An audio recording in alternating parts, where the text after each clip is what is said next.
Good morning, students, and Jai Hind. Now, welcome in the class, revisional class, or we are going to revise our chapters as the demography in India. Uh, just this topic is being revised, you know very well. Our students, today we shall focus on the sex ratio, and the topic will be why sex ratio is in favor of female. Understand? Despite that, we have seen that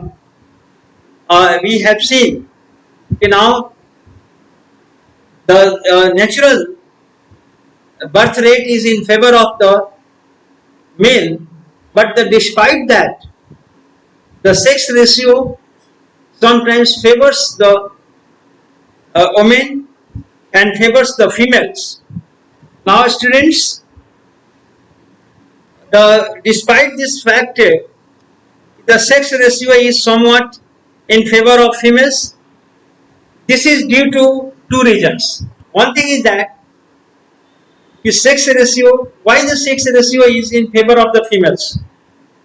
Now, the first reason of this is the girls' babies appears to have advantage over the boy babies. Why? In terms of resistance to the diseases. In terms of resistance to the diseases or infancy. During the infancy, the female babies are much more resistive. They are capable of resisting. They have the resistance power or capacity in comparison to the male babies. Understand? Or here, this is and at the other end of the life cycle, if you see, at the other end of the life cycle, women have tended to outlive men in the most societies. Now, the women have tended outlive in the most of the society. It means that their life expectancy is more than the male. The life expectancy of the woman is much more than the male, so that there are more older women than the men in the different society. We find that old women are much more than the male than the male. Understand? Males, they are the much more in the existence. This combination of the two features and the factors now leads to a sex ratio of the roughly 1050 females per 1000 males in the most of the context we find. Understand? Now the per 1000 male, 1050 female are found in the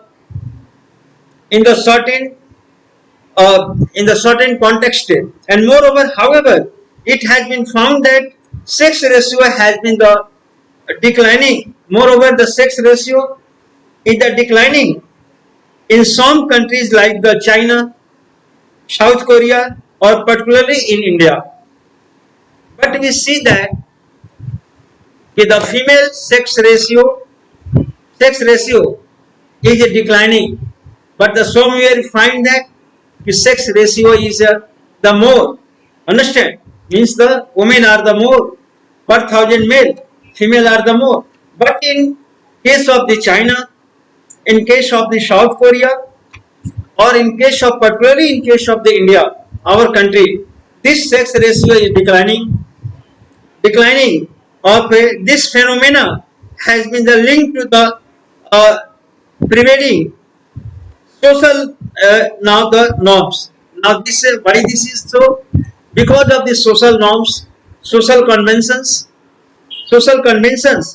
and they tend to value the males much more than the females. Now in our society, if you take the example of India, the much value is given to the male birth is a much valued than the female. Or because why so?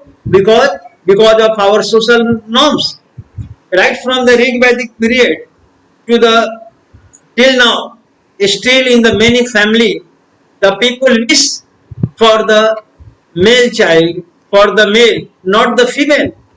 So this is because of our orthodox thought and because of our conservative thoughts, our traditional or traditionally the male are valued. The male child is the much valued, which leads to the that is the so the our society is the son preference society. Understand? Or and the relative neglect of the girl babies, and we see that now relatively in orthodox family, in conservative family, the female babies are the neglected, they are the avoided, and moreover, the age structure of the population here, students. Now the next topic, the age structure of the population. We are going to age structure. First of all, for that we shall define and we shall define that what is the age structure. First, this age structure is to refer proportion of persons in different age groups. What is the proportion of the persons in the different age group? Old, early age group, youth age groups, old age groups. So what is their proportion relative to the total population? Now the relative to the total population, how, what is the proportion of the underage children's up to the 14, below the 14, what is the proportion of the 15 to the 64, and what is the proportion of the 64 onwards. So this is the, what is this? This is the structure of the population. Understand, this is called as the structure of the population. The age structure changes. Now one thing is here, we have to see the age structure. The age structure it changes by the passage of the time. Understand, the age structure changes in response to the changes in the levels of the development. At the changes of in the levels of the development, the age structure also changes. The average life expectancy also increase or the decrease with the development or the not development. Now students, in the beginning, think in the initial ages, understand, or in the pre-modern ages, poor medical facilities were prevalent. Prevalence of the disease were pandemics, plague, natural calamities, or epidemics. Because of that and other factors make the for relatively short lifespan. Because of the many factors, the lifespan of the people was very short. Understand? Life expectancy was very short. Okay, but moreover, the high infant and the maternal mortality rates was also have the now the impact on the age structure. And moreover, you can see that moreover high infant and the maternal mortality rates, high infant and maternal mortality rate also have an impact on the age structure. That also casts the impact on the age structure. Life expectancy and the high just infant and the maternity death rates also cast the impact on the age structure or the age group. Now, with the development of the quality of the life, now we can see that with the development of quality of life improves as the development in modern age, quality life have now improved, no doubt, you know very well, and with it life's expectancy also improves. So because of the medical facilities, because of the developmental life, understand, life expectancy has improved, understand. So this changes age of structure, and this now improvement in the life expectancy, this has the changes the age structure. A relatively smaller proportion of the population are found in the younger age. As the life expectancy increase, in the older's life increase, so this now create a smaller proportion of the youngers, because the older's life expectancy enhanced because of the medical facilities, and the age groups and the larger proportions in the older age groups, and as a result what happened in the age structure, the larger proportion of the older age groups enhanced and swelled because of the improvement, or because of the now the improvement in the modern facilities or the medical facility. Or there is also a now refers as to the aging of the population, or this is the also if the proportion of older swelled or increased. So this condition, because of the expansion of the life expectancy, so this is called as the referred to as the aging of the population. This is called as the aging of the population, or in which aging of the population. This is the call. And moreover, okay, next point we have to discuss as students here is the life dependency ratio. The life dependency ratio. It means that in the demographic structure, understand, whether working class or the non-working class, non-working group, we have to be said. So how whether in the demographic structure, who is whose number, or the who are in the large number, whether the working class in the large number they are the dominating, or whether the not working class or the non-working class is dominating. So now this we shall see the dependency.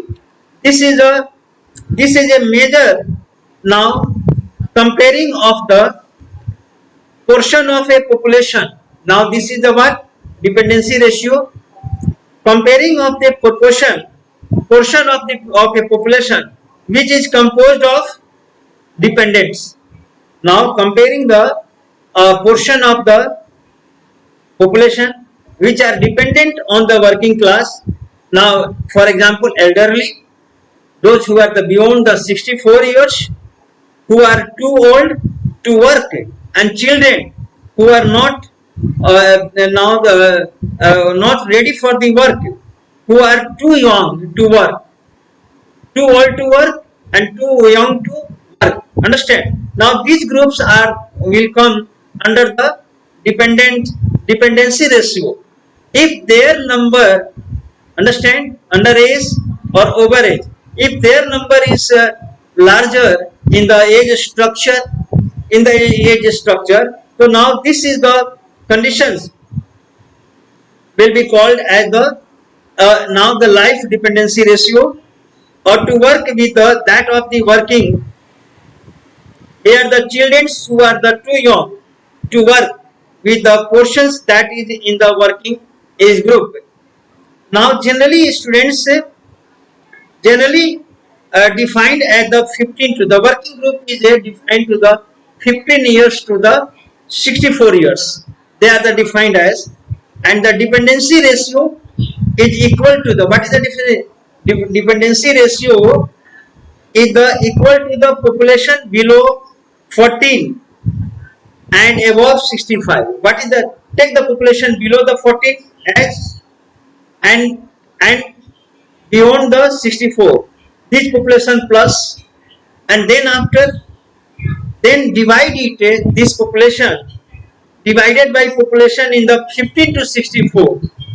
Divide the population of the 16 to 15 to 64 age group.